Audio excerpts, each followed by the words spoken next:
Bu, Waalaikumsalam warahmatullahi wabarakatuh. Baik, alhamdulillah Bu. kenapa ya Bu? Kayak nggak bersemangat, ada masalah ya? Itulah Bu, ada beberapa hal yang saya ingin sharing nih. Masalah apa ya? Jadi penasaran.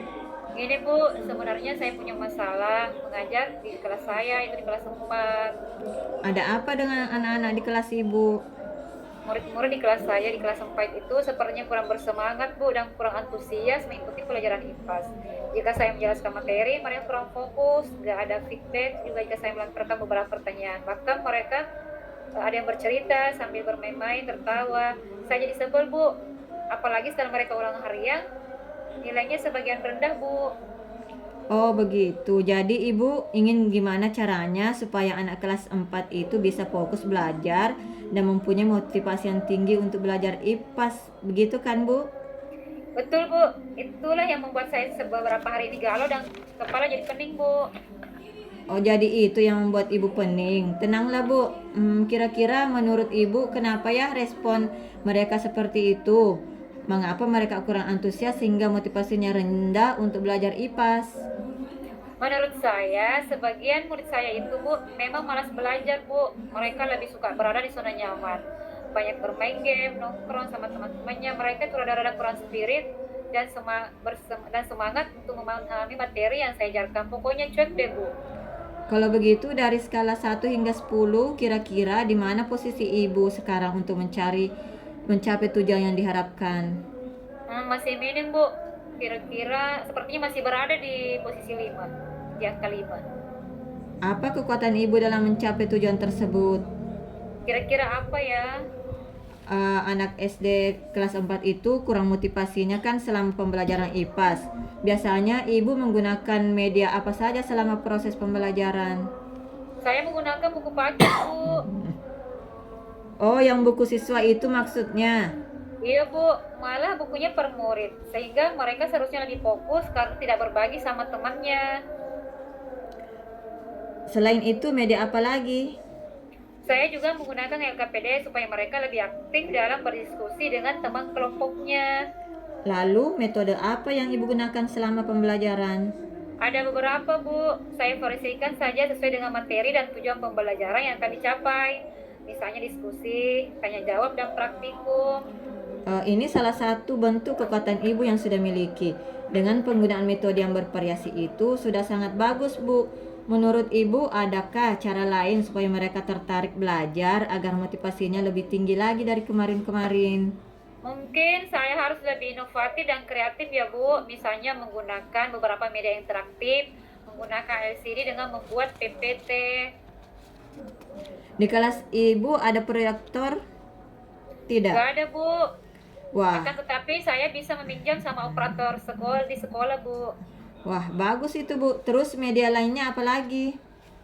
Saya berencana menggunakan media online berbasis game Bu, seperti like worksheet, dan di akhir pembelajaran saya akan memberikan kuis melalui aplikasi Quizizz karena saya melihat mereka itu sering bermain game.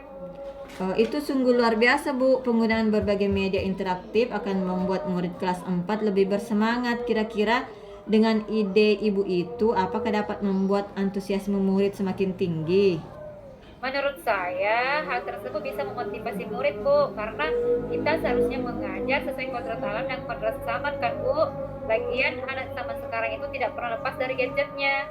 Bahkan banyak yang sudah kecanduan game. Nah, dengan menggunakan media bervariasi dan interaktif, tentu saja akan meningkatkan motivasi murid dalam pembelajaran. Adakah hambatan atau kendala yang dapat menghalangi ibu dalam meraih tujuan? Nah, itu dia, Bu. Ini juga menjadi beban pikiran saya. Masalahnya pembuatan media interaktif itu tuh gak semudah membalikan telapak tangan. Butuh keahlian dalam IT, Bu. Lalu apa solusi dari ibu? Saya harus banyak-banyak berselancar di dunia maya, Bu. Mencari referensi mengenai cara pembuatan media ajar interaktif dan yang berbasis game. Betul Bu, sebagai guru profesional tentu saja harus mengupgrade kompetensi ibu. Ibu juga bisa saling sharing dengan teman-teman yang mampu dan piawai dalam penggunaan IT. Wah, betul ya, Bu. Nanti saya akan bertanya kepada teman dari sekolah lain juga yang pernah juara pembuatan media pembelajaran berbasis IT. Kebetulan beliau itu teman dekat saya juga.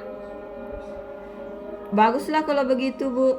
Oh ya, ada strategi yang akan Ibu lakukan untuk menjalankan rencana aksi itu? Saya harus berkolaborasi dengan teman yang memiliki kemampuan mumpuni dalam penggunaan IT, Bu, dan belajar secara mandiri melalui pelatihan online. Bagaimana jangka waktunya? Terus apa yang menjadi tolak ukur keberhasilan rencana aksi Ibu itu? Rencananya pada semester ini, untuk kali berikutnya saya sudah menggunakan berbagai macam media interaktif. Supaya saat murid kelas 4 kutip penilaian akhir semester, nilainya pada bagus, Bu. Karena tentu saja mereka sudah fokus dan memiliki motivasi yang tinggi dalam pembelajaran. Masya Allah, mantap banget Bu rencananya ya. Ini berarti Ibu dapat menyelesaikan sendiri permasalahannya dan Ibu harus segera action ya. Alhamdulillah, Bu. Doakan ya supaya dimudahkan. Amin. Oh ya, apa komitmen Ibu terhadap rencana aksi tadi? Insya Allah besok saya akan mempelajari cara pembuatan LKPD berbasis game yang sudah banyak tutorialnya di YouTube, Bu, dan membuat media PPT dan kuis berbasis game pada aplikasi Quizizz. Lalu, siapa yang akan membantu Ibu untuk melaksanakan komitmen itu? Bagaimana kalau Ibu Tina operator sekolah? Oh iya, Bu, beliau kan sangat mahir jika berkenan dengan IT, sehingga kami bisa saling sharing juga, Bu. Saya yakin Ibu bisa melaksanakannya dengan baik. Semangat ya Bu, good luck. Insya Allah syukur ya, Bu, atas spirit dan doanya. Gimana perasaan Ibu sekarang? Alhamdulillah plong dan lega luar biasa, Bu, karena permasalahan yang pelik itu sudah ada solusinya. Syukurlah kalau begitu Bu, Ibu sudah menyelesaikan permasalahannya sendiri.